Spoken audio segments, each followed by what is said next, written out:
Welcome back to 4FS Gaming.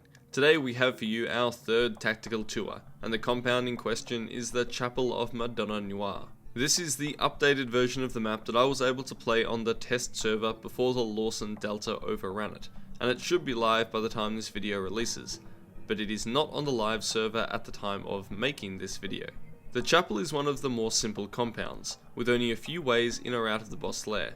As usual, I shall start with approaches to the compound from each direction, and then talk about the interior of the chapel's walls, the building itself, and finally the underground area, which is the boss lair. Before I start the tour, let's have a quick look at the spawns. There is one northeast of the chapel, and one to the southeast, and anyone who spawns at either of these will usually go straight for the chapel first. You can usually see if anyone runs across from one of these to the chapel wall, so if I do spawn here, I like to have a look across to the adjacent road to make sure I know if there are other teams in the area. Let's start our tour from outside the north side wall. To the north there is Scupper Lake, a large body of water. What separates this lake and chapel are large amounts of foliage, trees, and mounds of dirt. These mounds are useful because they are good to hide in, and they can also provide you with elevation so you can see over some of the chapel walls. The northern side doesn't provide the clearest view, however. Closer to the wall is a lot of bushes and soft cover that may be used in an ambush, but remember you will make rustling noises when moving through these bushes. The wall itself is too high to vault or shoot over from ground level, although you can lob consumables easily if you predict where your enemies are standing. Let's go over the north side entrances through this wall. We have the red gate, which can be opened or vaulted, both of which make noise. There is a gap in the wall, which is exposed to the building windows.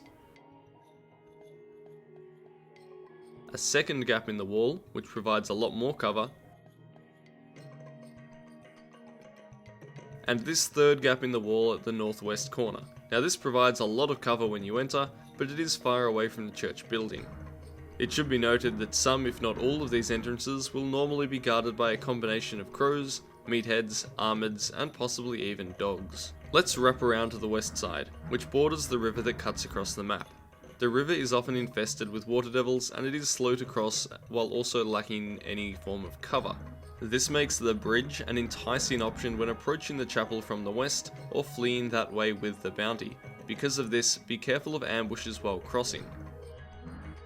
The southern end of this west approach also has thickets of trees and mounds of dirt which provide great cover, but the short distance from these trees to the wall is lacking in cover of any sort, but luckily the walls themselves block sightlines from inside the compound. The only real entrance from the north side is another red gate. There is often a barrel and spilt oil on the ground here, so it's a particularly easy area to set on fire if you need to prevent its use for a brief time. This could be handy if you're running away to cross the bridge and you don't want people following you really quickly. You will notice that in the new version of the map, it's a very exposed entrance, as those two concrete walls that once flanked the red gate here are completely gone. One last feature of the west side is this cart, which can be used to gain a view inside the compound. As this approach offers little in the way of elevation, and peeking from here can be very unexpected, just don't stand here in an extended gunfight. Moving on to the south side approach, this is an excellent angle to take. The terrain across most of the south is slightly higher than the chapel grounds, and there are thickets of trees, mounds of elevated dirt, and a ridgeline that enables sightlines inside the compound. With long rifles, especially those with scopes, this approach can give you a significant advantage. The south side also has some generous entrances. The southwest wall has a gap that provides decent cover upon entry, and plenty of hard cover only a few steps to your left. The second gap in the wall gives easy access to the chapel building, but it is next to a dog kennel that could make a fair bit of noise. Vaulting left over this wall immediately deposits you in decent concealment as well. If we head slightly further east, we see another cart, for additional elevation if you really need to take a shot. But remember, elevation and exposure are things you have to balance when mitigating your risks. And the final two entrances on this side, another red gate, and then we have a broken section of wall that you can vault over behind this shed. Now on to the east side approach, which is usually where people come off spawn in order to find their first clue. It has heavy vegetation and more mounds of dirt to gain both cover and elevation. However, your sightlines from here are limited to the east side of the building and you cannot see most of the compound. There is almost too many trees in the way to make these sightlines useful.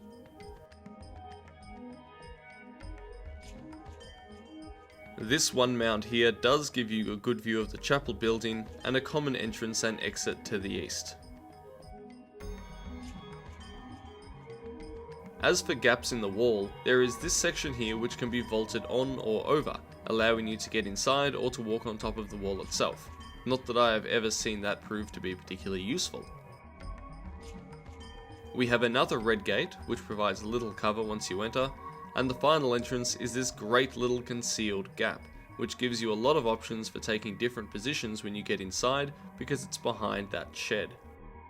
With the approaches covered, let's discuss the interior of the compound, beginning with this shed here. The window at the back allows you entry without exposing yourself to the rest of the compound.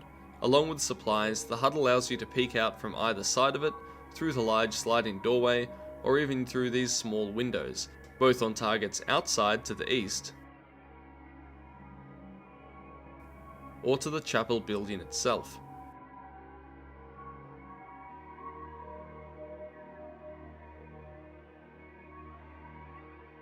You can even climb on top of the shed, which can be an unexpected tactic, but it leaves you very exposed and makes a whole lot of noise walking on that tin roof.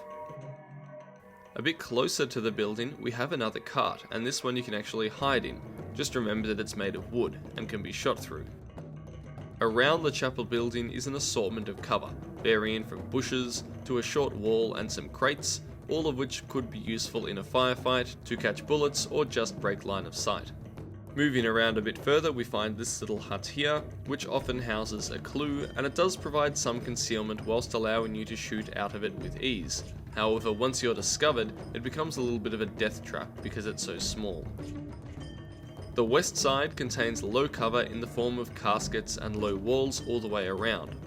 Note that most of the cover in this whole area can be mantled, for that extra elevation that may open up sightlines where opponents thought themselves safe, at the cost of course of exposing yourself. Let's look at the two west stairwells that go down to the boss lair.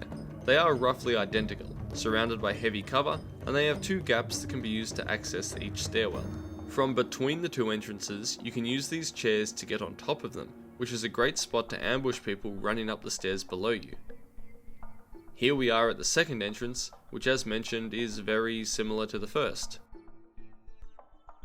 Again, closer to the chapel, crates and carts provide additional cover for people pushing up. Let's explore the actual chapel building. For entrances, we have this east-facing door frame, which is littered with broken glass.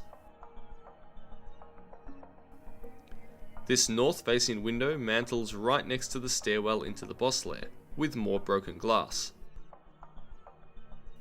There is a second north-facing window, with glass, and a main doorway, with lots of cover to your west. It's also the only entrance that is not littered with broken glass. Then there are two more south-facing windows, both with broken glass on the inside. All in all, that is 1, 2, 3, 4, 5, and 6 entrances to the building. There are more ways to shoot out, however, including a number of boarded up windows and this missing strip of wood on the east side. There is also a piano if you need noise to cover your footsteps. Despite all of these holes and entrances, there is only one way into the boss lair from this building, which is a small staircase. The room in the bottom is not technically boss territory, so it is safe to resupply here. Glass blankets the floor to this small doorway, or you can use the large sliding door to access the boss lair proper, both of which are probably going to make some noise. A tricky way to get the jump on people camping at the bottom of this staircase is to mantle over the banister. It is much faster and more direct. It also allows you to miss this common bear trap location as well. The boss lair itself is filled with wooden cover, and is split into an upper and lower platform. The only special tactic for fighting bosses here is that I think it's best to keep the spider in the elevated section, as it has a lower ceiling and allows you to hit her with melee attacks even when she's climbing on the roof. On the west end, we can see some changes from the 2.5 build, where the 2 staircases we saw earlier lead into the lair. The only things to really note here is that the south stairwell seems to have more cover, allowing you to peek out into the lair from concealment. Although it is wooden concealment, so once discovered you can be shot through it. When defending, placing traps at the bottom of these staircases is helpful. There is also this gap in the top of a wall, which can be used to throw a sneaky dynamite to the base of the stairwells if you do hear people coming down.